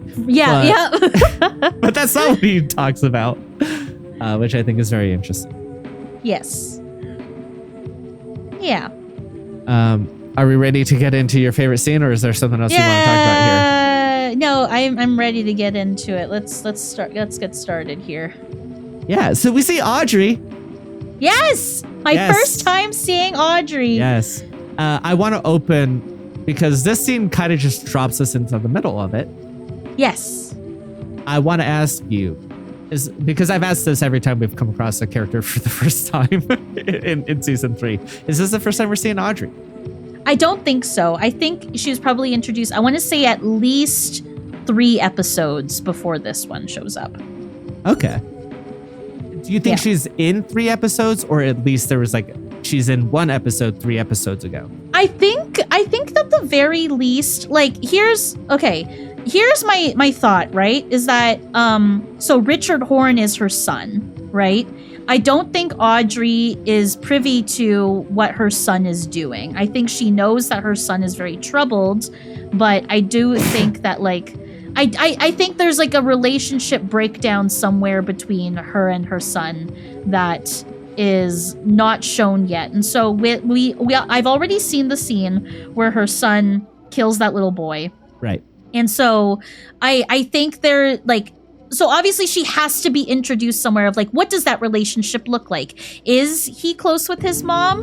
Is he, you know, like, so I think her character introduction is somewhere between this episode and the last episode that I watched, which was episode 7. Between those 2 episodes, I think there is like some sort of introduction where it shows what that relationship looks like, of like Richard probably is estranged. I want to say is estranged from his mom and his family. And that's why to do with he's that on contract the run. that Charlie was mentioning. Yes, exactly. And so that's why I want to say, like, she's definitely introduced I want to say at least twice. Like, there has to be more scenes with her between episode 7 and episode 12 that I watched here. So yeah, I mean, that's what because they drop her into the middle of an entire plot line here. Yes, of like, exactly. She's looking for Billy, who she's cheating on Charlie with, and she's like, now you need to find this man I'm cucking you with at late at night when you have all this work. You were like, you were so fed up with Charlie in this scene. And I'm on Charlie's side here a little bit. Okay, I love Audrey, but like, I am on Charlie's side here too. It's just the way that Charlie talks pisses me off. I love him. He's so funny. It's the cyclical nature of the way that he talks is very annoying. It screams like my vibe is bad improv. Is kind of how it feels between them. I don't think it's actually that. I think it's written to be the way it is, but it sounds like when you see two people doing bad improv back and forth on each other, and like they say something and then there's like a beat between them, and then like the person will repeat the thing and they kind of do something. It's the way that the scene is written, I think, that pisses me off, because I am on Charlie's side here of like, yeah, what the fuck are you going to do, Audrey, this late at night? You're not finding Billy. You're not gonna find him. Like, you're not gonna find him at the Roadhouse. He's not gonna be there. Like, just calm down a bit. But like, it's the way that Charlie talks. It's like he's not but I'm so sleepy. Like I'm so sleepy. Like, no, set your foot down, Charlie. Set your foot down and be like, no, bitch, I'm doing this paperwork, then I'm going to bed, and in the morning when we can have the sun beating upon us, casting the light so we can actively see Billy when we see him, is fine. It's just the way that he talks pisses me off. No, I want to come across of like, I don't hate Charlie. I'm actually taking Charlie's side on this scene. It's just the way that he talks pisses me off, and the way that he argues with Audrey. He's not getting his point across the way that he needs to. I'm like, no, be more direct. Be more direct in the way that you're talking, Charlie. Fuck, it pisses me off. So yeah, that's why I'm mad at Charlie in this scene. I absolutely love it. I think it's so funny. I think this entire scene is hilarious to me. Oh my gosh. But, to be fair, I'm saying that from the perspective of having seen it. Yeah, that's true. I don't know if more information makes this better, but I find it funny. That's, I know my brain's a little fucked, so I can't say that one way or the other. Yeah. I can't talk about this scene. This is the one I can't defend without spoilers a bit. Okay. Spoilers for you specifically. Okay. I think anyone watching it normally, I could defend this scene. I can't do it to you. Gotcha. Okay. And so, like, what I will say is that I love the interactions of, like, her being like, are you going to look into your crystal ball? Huh? Tell me what it says, Charlie. And he's like, I don't have a crystal ball. Stuff like that is absolutely killing me in this scene. Like the way that it ends of like I don't know how we go through this scene. I guess I should let you take over what information you gathered from it. But I do want to say at the end, he calls Tina, and we're just getting one side of the conversation, and Audrey's like, what is she like? What is she saying? What is she saying? And then when they're about to hang up, wait, hold on. Before they hang up, he's like, I'm gonna go now. But then they keep talking, and like Audrey's like, hang up now already. Like, why the fuck do you keep talking? Why are you still talking? And like Charlie's just like, clearly Charlie's like getting information that's really important. That's why he can't hang up. But Audrey's like, you were about to hang up. Why did? Like it's important too. And so eventually he does hang up, and then he's quiet, and she's like, you're not gonna tell me anything? Yeah. And then we cut away. Yeah. I will say I do take Audrey's side in that particular moment, because like she had asked him earlier to call her Tina, and he didn't, and then when he finally did, he's not gonna tell her. Like, I understand Audrey's frustration in that moment of like, why the fuck? So that's the one side, the only side that I'm on with Audrey. I get her frustration. I think with what we've seen of her, I think it's reasonable for him to be like, I don't know if I share. I can't tell you. Yes. Yeah. You know what I think, and like, wait. Well, I'll go through this scene. Yeah. Please take over here. Because anything I say about like the different players that they talk about here, include spoilers, right? Yes, because yes. you're being So that's introduced why to an entire plot line here. So I just need to step back and let you have fun. Yes. So Audrey is arguing with her husband Charlie. We learn later in the scene that it's not like a love marriage; it's a contract marriage. Right. And she's like, "Are we gonna go find Billy?" Charlie's like, "No, I'm EP, darling." Audrey's like, "I'm fucking Billy, and you're gonna help me find him." And he's like, "No, I have work to do, and then I'm gonna go to bed." Yeah. And then that's a back and forth for a hot minute. And The then scene is so long. and then Audrey's like, "I told you to call Tina because you know I hate the bitch." And then more back and forth, and then Charlie's like, "Okay, fine, I'll call Tina." And then he calls Tina. Again, we hear the one side of the conversation. Something serious is Charlie has a revelation when talking with Tina. Audrey is pissed off because the conversation's taking a little too long for her liking. And then Charlie hangs up the phone, doesn't say anything. Audrey, in a moment of frustration that I understand, goes, "And you're not going to tell me what she said?" And Charlie stays silent, and that ends the scene. Now, there's a lot of revelations, obviously, like, oh, Billy's back. Like, okay, Billy's back in town. And is not married to Audrey, but is fucking Audrey. They're sleeping together. And now Charlie is learning about this for the first time, but goes, "Audrey." It's not an angry revelation. It's just like, "Audrey, how, like, he doesn't have anything to say about it," which I thought was really funny. Yeah. Again, it gives vibes of bad improv of like, you find out that information and you're like, I don't know what to do with this in this scene. Oh, so funny.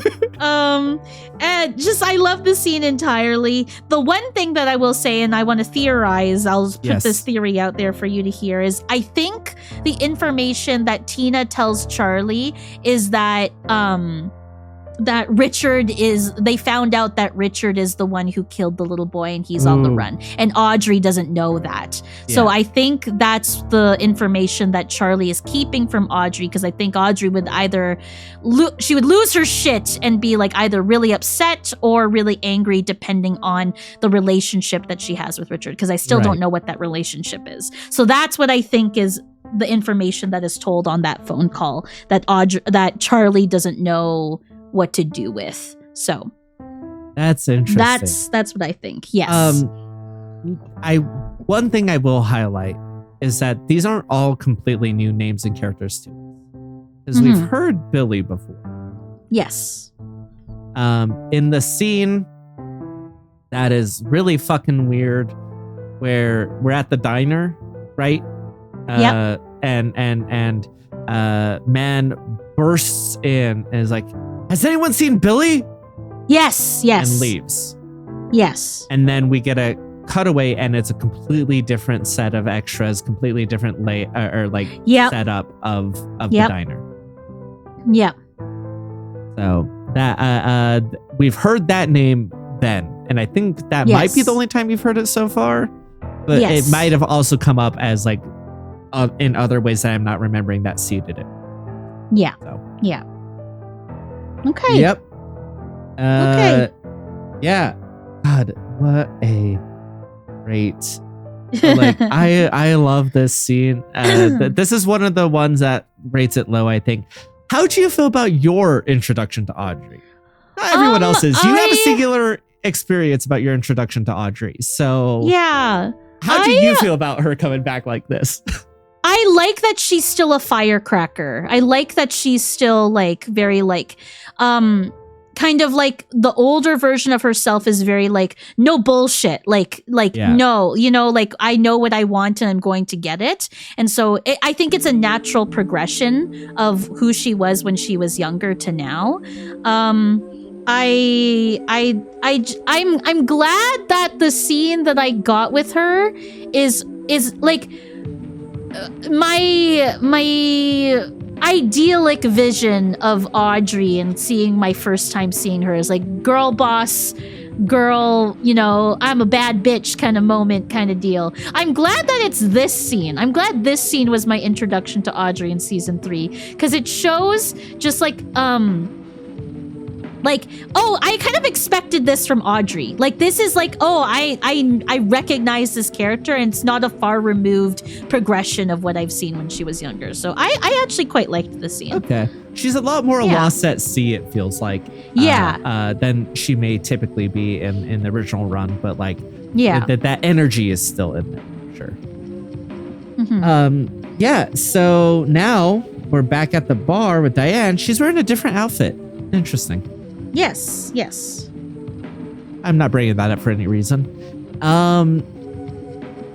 And I am bringing it up for a reason. Time. To be clear, to be clear to you, it is for a reason. I did. Yeah. Who would have thought, Mac? Who would have thought? Yeah. And so we get a weird cutaway to her seeing a photo of something. Mm-hmm. And then she types into her phone. What I love is she mouths coordinates. Yeah. But that can't be what she typed. She had to have typed the numbers. So the coordinates, yeah. Which is very funny. And it leads us to Twin Peaks. And we're hearing the music swell in a uncomfortable way. I liked that they took the sound of the vacuum and mixed it in with the uncomfortable rise of the music. I really liked that. Yeah. Yeah. Any thoughts about what this all is and what's going on here?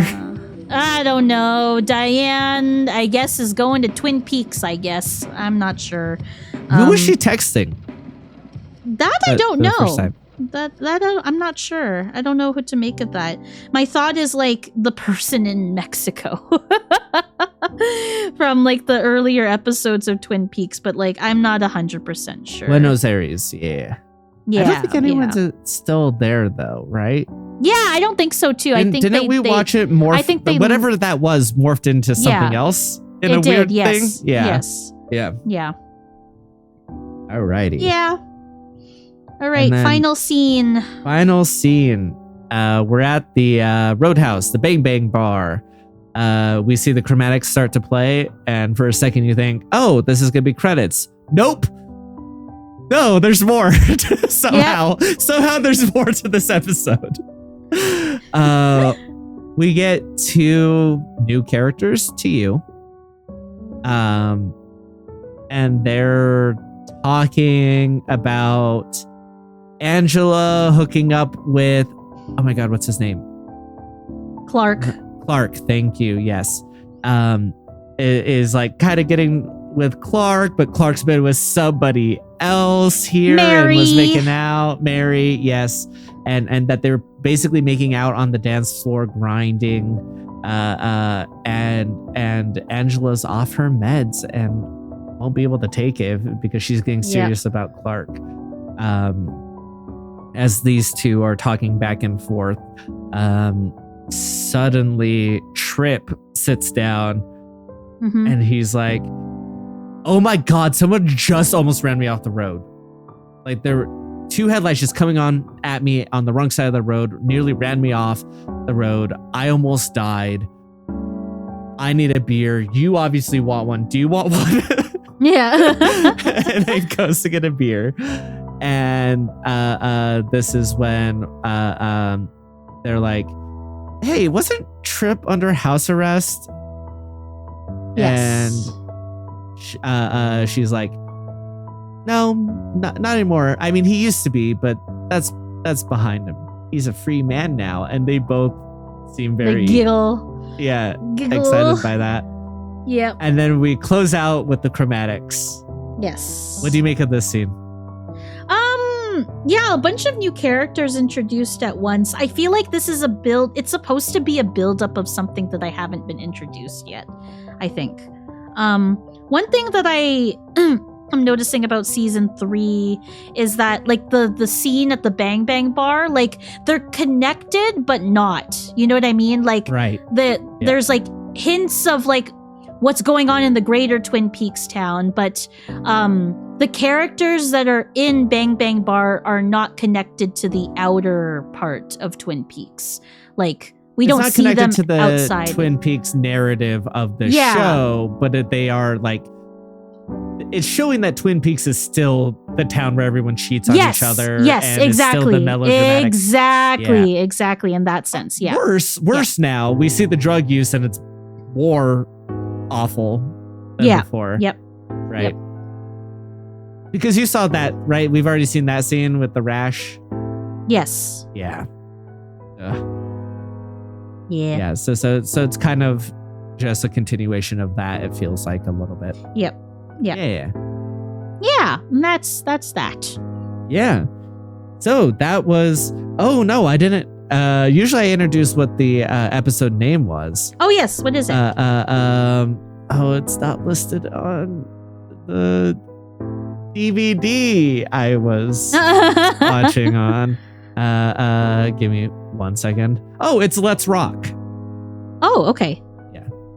That was season 3, episode 12, Let's Rock. What do you make of that title? Oh, very interesting. It sound like it makes me think like, ooh, this is a kicking off of like a launching off point into bigger things happening in the show. So if this is 18 episodes long, this puts us into the final order, right? Exactly. Yeah. Yeah. So it or like it's the ending of the last third into the final fourth. Yeah. Yeah. Kind of thing. Yeah. Yeah. So, hey, having talked about it, any things you'd like to highlight as an overall vibe of the episode? I liked the episode a lot. I think, what was the last episode that we watched? Okay. Season 1, episode 6. Season 1, episode 6. Wow, that's such a different episode compared to this one. I mean, hell, even season 3, episode 6 is a bit of a different episode, even though that's the one with child death. Yeah. So yeah, I thought overall it was a good episode. I enjoyed it. I think the better scenes of this episode are very standout. Yes. Like they really carry this episode. Like and even the smaller scenes, like Jerry running out of the woods. Like, I don't know, I just really liked that scene. Yeah, exactly. So that's why I do like this episode quite a bit. Yeah. Good. I'm glad to hear it. Yeah, so I guess this is the part where I ask you, hey, what's Twin Peaks about? If aliens. The last few. Yeah, we're back on the alien kick for the first time in a while. Yeah. Actually, Twin Peaks is about the American healthcare system and how shitty it is. That's what Twin Peaks is about. Is that? I mean, a little bit, because like, yes, this episode specifically, but like, wasn't season 3, episode 6, that's where we had like the drug use that was rampant in town, and then he hits the kid. Season 3, episode 7 was like, I'm trying to remember, there was a little bit of the follow-up about that where Andy does a little bit of actual police work. Yes, investigating, But yeah, like that was also the ones where, like, you know, we get the people, Janie E returning the debts, the payments and stuff like that. So yeah. How does it tie into season 1, episode 6? Let's really stretch your memory here. Yeah. Okay. Yeah. Yay. How do you think this fits in with the ratings that we've had so far? Like, do you think this is accurate?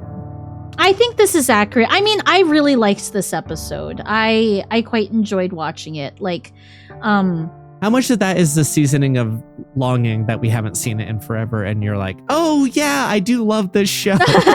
How much of it is that tinting your perspective of this episode? I think that is tinting my perspective quite a bit, because we haven't seen Twin Peaks in a hot minute. Yeah. But like, yeah, I don't know. It's a good episode. Like, I overall enjoyed it. So Okay. Yeah. Yeah. So I think that. Oh, the reason I place it where I do compared to everything else around it, I think that there's so much in this episode that, first of all, like, I love the offbeat comedy bits as much as I love the actual comedy bits. Like I think that the Audrey scene is hilarious. I think that's so funny. And like, I love those bits. There's a whole lot of emotionality in this episode that I really like. The Saracens are just like absolute killers. Yeah. Like, it's hard to hold a candle to that stuff from anything that came before. And then you couple that with like, it's just, I really like feeling the off-kilter part of it. Like, I think that's part of what pulls people away from it, but I personally really like that, because like it does feel like, you know, if the entire season has been Twin Peaks coming awake and like starting to move, it feels like where it's like, oh, a single trail of dominoes has now branched off into a lot of different paths. Like, when you see those set up, it feels like that moment where it's like, oh, suddenly there's a lot of things going on, you know? I see. That I really enjoy. I also think that like there's so much in here that's important for how we interpret the rest of season 3. Right. That I think gets overlooked. And so like, because of that, I get a little bit more, because it's overlooked, I get a little bit more defensive of it. So then that naturally raises it, you know, like how that works. So yeah, that's why I place it where it's at. Okay. That said, I can't rate it higher because like literally from this point on, it's like, this, I think there's like maybe another episode or two before it's just like a knuckles out fist fight for like where every episode is placed of like, everything is so close at this point of like what's good. It gets so hard to parse. Like this is like one of the last few steps of like, there's a couple more steps of, you know, these things are clearly not in the top tier of Twin Peaks. Yeah. And then the second we hit that, it's like, oh, all of these could be in any order, except for maybe the top 3 or 4. Yeah. Everything else after 4, between 4 and I'd say probably 17 or 16, anything in that range could be mixed up and I'd be like, yeah, this feels right. Okay. Interesting. Right? They're all like that closely. Like, I see. Okay, interesting. I'm excited. I'm excited to see. Probably. Yeah. Some people would probably say between 16 and 6 or 7 is where it. But yeah, like all of those are just so tight that it's like, yeah. This has to be here because it's not on that level. So right. Okay, I see what you're saying. Okay. Yeah. All right. Hey, what's gonna happen next, Jay? I don't know. Hold on, let me look at let's see what the next episode. Well, what happens next in this series? And then we will cover what happens in the next episode you watch. Richard Horn will get his just desserts, probably, maybe. Probably maybe. Killing that kid, yeah. Okay. For the next episode that we're watching,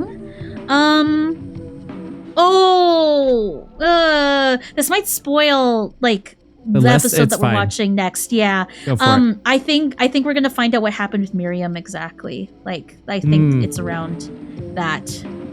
Okay. Around that time frame. So. Sure. I think that's fair. Okay. All right. I think that does it for us.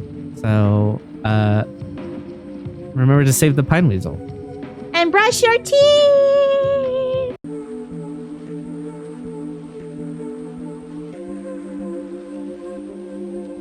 Alrighty. So, fuck, marry, kill. As we're starting off. Yes. Okay. Audrey. Okay. Trip. And I had a third one for this, and now it just left my brain because I said I had it all lined up.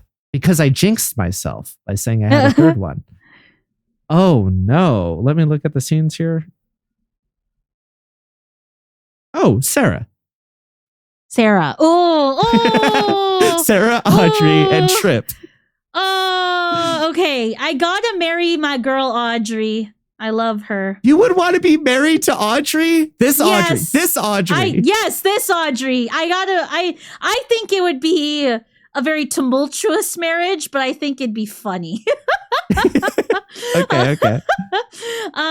Now, To be fair, I don't think any of these people are good people to be married to. Yes. Part of me wants to kill Sarah so I can put that poor woman out of her misery. What a sad life that she's lived. I don't think she wants to live any longer.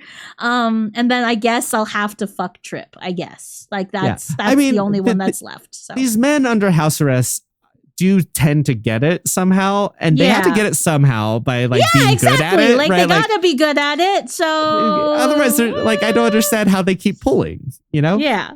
No, I get that. All right, you. Okay. Ooh. I think either it's tough because I think I could marry Sarah because I could fix her. Okay, I can fix her. I can fix her. She just needs love and affection at this point from somebody. Please, somebody help her. It's joking aside. It's the part of me that's like, I want to help this woman. That said, I think with where she's at currently, I would end up dead. So I think I need to. I think my order would be marry Audrey. Okay. I think that would be tough, but out of the two, kill Trip, fuck Sarah. Okay. Show her a good time. Show Sarah a good time. Yeah, old ladies need affection too, like that. But get at be there and be affectionate, but the second it gets weird, get the fuck out. Don't trust it. Fair enough. Okay. So now the more important one is gang, pirate, or president. Okay. Gang. That's tough. Okay, I'm gonna put Audrey at president. I think she could do well in that role, but mostly I don't trust the other two in the role of president. Yeah, I think young Audrey, I could see that. This Audrey, I could see it. This one, yes, but exactly. It definitely can't be Sarah, and it cannot be Sarah, Trip either. And it cannot be Trip. Yeah. I mean, but we do hire convicts over here for president. So that's true. You're right. Maybe it could be Trip. Maybe Trip. Maybe. Yeah, Fair you enough. just have to be a pedophile. It's fine. Yeah. Pirate.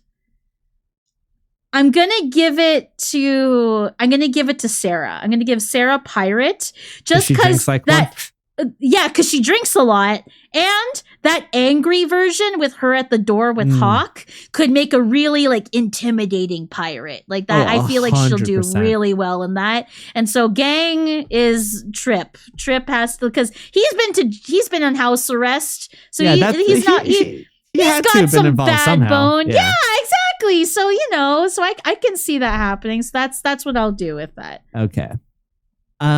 I'm going to say Trip for president. Okay. Because America will hire convict men over any woman. Any woman. Fair. You know what? Fair. That's so valid. Okay. I see the vision. And to be clear, that's not who I want for president. Yeah. But I think that's how it would go. It will go. Yeah. Fair enough. Okay. I'm picking up what you're putting down. Yeah.